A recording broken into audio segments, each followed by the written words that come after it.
what happens to your brain, your body, and your life when you stop watching porn for 30 days. On day 1, I didn't know how addicted I really was. But by day 30, my brain felt reborn. Porn is just a click away, and for millions, it's more than a habit. It's a hidden cycle of shame, dopamine hits, and disconnection. But what if you stopped? Just for 30 days. In this video, I'll show you what changed mentally, physically, and emotionally during my 30-day detox based on personal experience and backed by science. Chapter 1. Week 1. Breaking the dopamine loop. Week 1 hits hard. You feel the emotional lows, guilt, cravings, and brain fog. This isn't just psychological, it's chemical. Your brain's reward system has been hijacked. According to JAMA Psychiatry, excessive porn use desensitizes dopamine receptors, making real-life rewards feel less satisfying. But here's the science. Dopamine resets are possible. Through neuroplasticity, that's your brain's ability to rewire itself, you start creating new, healthier patterns. By the end of the week, some stability returns. It's like the static starts to clear. Chapter 2. Week 2. Mental clarity begins. By week 2, clearer thoughts start to emerge. Sleep improves, and there's a surprising motivation spike. The tasks that used to feel overwhelming, you begin checking them off, one by one. Robinson and Bridges' research confirms this. As your dopamine system normalizes, focus and executive function return. You're not just avoiding porn, you're reclaiming cognitive control. Chapter 3. Week 3. Shifts in sexual craving and connection. Week 3 brings something unexpected. You notice a shift, not just in your routine, but in your cravings. The urge is no longer about chasing artificial highs. Instead, you begin craving something deeper, something real. It's as if your mind is rewiring itself, slowly detaching from the quick dopamine fixes and reattaching to emotional authenticity. You start desiring connection, not just stimulation. Eye contact feels more meaningful. Conversations carry more weight. According to the Journal of Addictive Behaviors, individuals who go porn-free report a stronger emotional bond with their partners, increased empathy, and a more grounded, respectful view of intimacy. This journey doesn't erase desire, it redefines it. You're not becoming less human, you're becoming more. You're not running from pleasure, yet you're learning how to find it where it truly belongs. Chapter 4. Week 4. Social confidence rebuilds. By week 4, something powerful starts to shift. Not just internally, but socially. Your self-perception begins to evolve. That invisible weight of shame, it starts to lift. You're no longer walking into rooms with your head down or second-guessing every move. You're more present, more grounded. There's a quiet confidence returning, not built on ego, but on clarity. You're not hiding anymore, you're showing up fully, and people begin to notice. Therapist Dr. Melissa Fry explains that long-term porn use often chips away at self-esteem and fuels social anxiety. It creates a cycle of withdrawal, guilt, and insecurity. But when you step away, even for a few weeks, you start reversing that damage. You look people in the eye again. You speak with purpose. You feel seen, not just by others, but maybe for the first time, by yourself. And that kind of confidence, it's not performative, it's real. It's... Chapter 5. Reclaiming discipline over dopamine. This journey, it's not just about quitting porn, it's about reclaiming your power. The power to choose discipline over distraction, long-term peace over short-term pleasure.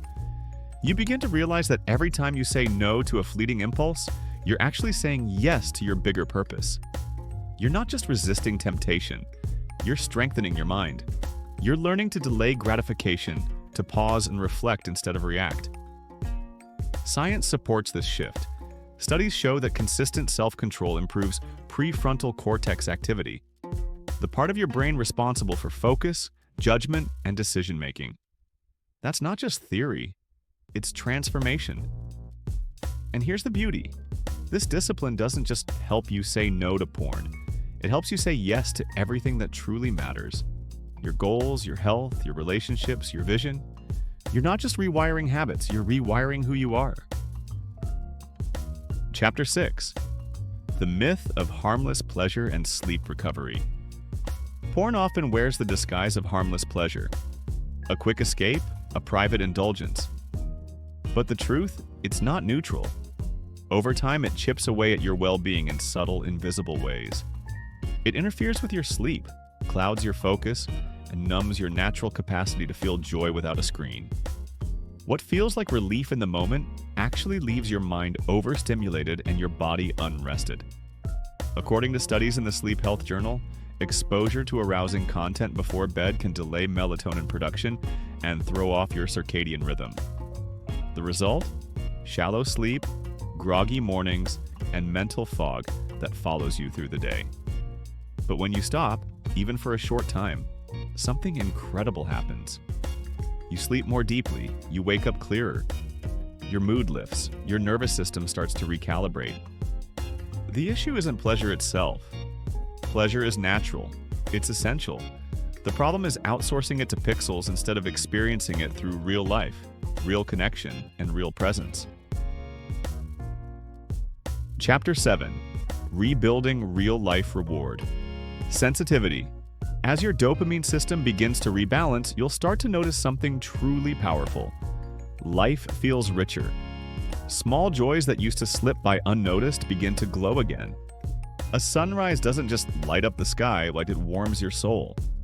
Music doesn't just play like it moves you. Conversations become more than words. They carry weight, meaning connection. This isn't some abstract mental trick. When your brain isn't locked into chasing artificial digital highs, it becomes more sensitive to real-life rewards. Things like progress, human connection, purpose. They begin to feel satisfying again. Neuroscientist Dr. Anna Lembke writes in Dopamine Nation that abstaining from overstimulation, like porn, endless scrolling, or binge-watching, actually resets your dopamine baseline. Your brain relearns how to enjoy the world around you without constant hits of dopamine from a screen. And that's the magic of this process. It's not about giving something up. It's about getting something back. It's like rediscovering life in high definition. Chapter 8. Strengthening Identity and Self-Worth. Quitting porn doesn't just change how you feel. It transforms how you see yourself. You move from carrying quiet shame to standing in quiet strength.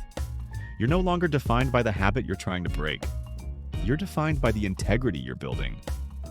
Every time you say no to that old impulse, you're not just resisting temptation. You're honoring your values. You're choosing discipline over guilt, self-respect over secrecy.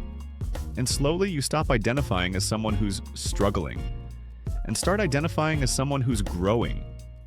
Research published in the Self and Identity Journal shows that breaking free from addictive cycles leads to something called self-concept clarity, a deeper, more stable sense of who you are.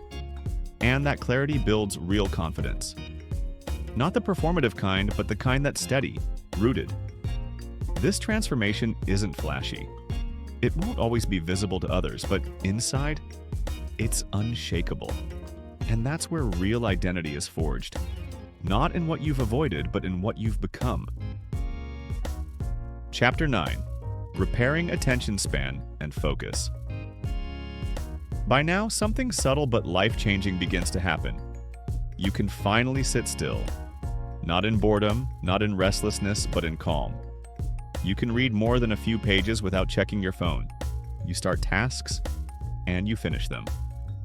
Why? Because your brain has stopped chasing constant novelty. The need for hyperstimulation, that craving to always switch tabs, jump apps, or escape the moment, it starts to fade. This isn't just a feeling, it's backed by science. Studies published in Neuroimage show that frequent porn consumption is linked to reduced gray matter in brain regions tied to focus and attention. But when the stimulus is removed, the brain begins to recover. Rewiring, rebalancing, repairing. And with that repair comes a gift, clarity. Your mind stops feeling like a battlefield of distractions. It becomes a tool again, sharp, steady, and in your control. This isn't just about concentration, it's about reclaiming your ability to be fully present in your work, your conversations, and your purpose. Chapter 10 is the last on this topic: long-term resilience and freedom. Here's the truth. Porn was never the real enemy. The real enemy is disconnection. From yourself, from others, from purpose. When you stop numbing out, you don't just avoid a bad habit. You begin waking up. Waking up to life, to real emotions, to the people around you, and most importantly, to the person within you. This 30-day journey, it's not just a detox, it's a doorway to freedom. Freedom from shame, secrecy, distraction, and all the inner noise that once held you back. But the greatest gift of all is resilience. Because the discipline you built here, it doesn't stay in just one area. It spreads. It strengthens your ability to face anything, temptation, discomfort, even failure, with integrity and courage. And this isn't about perfection. That's never the goal. The real win is presence. Showing up fully in your own life, unfiltered and awake. Because when you're present, you're powerful, and that changes everything. Closing, final reflections, and call to action. After 30 days, here's what I felt. Real energy, not the kind that fades by noon. Confidence, not just in public, but in private. Purpose, because I stopped living on autopilot. My mind, no longer ruled by impulse, but guided by intention. This journey changed how I see myself. Not as someone fighting a habit, but as someone building a future. And no, quitting porn for 30 days won't fix everything. But it gives you the clarity to start. It clears the fog so you can see who you're becoming. So here's your invitation. Start your own 30-day challenge. Reboot your brain, reclaim your time, rediscover your life. Drop a comment below and tell me, what's the hardest part for you? Let's talk about it. Let's build a community that supports real growth. And if this spoke to you, subscribe. Hit that bell. This is just the beginning. Every week we drop videos on mental health, tech detox, discipline, and how to live fully, not just digitally. You've got this, and you're not alone.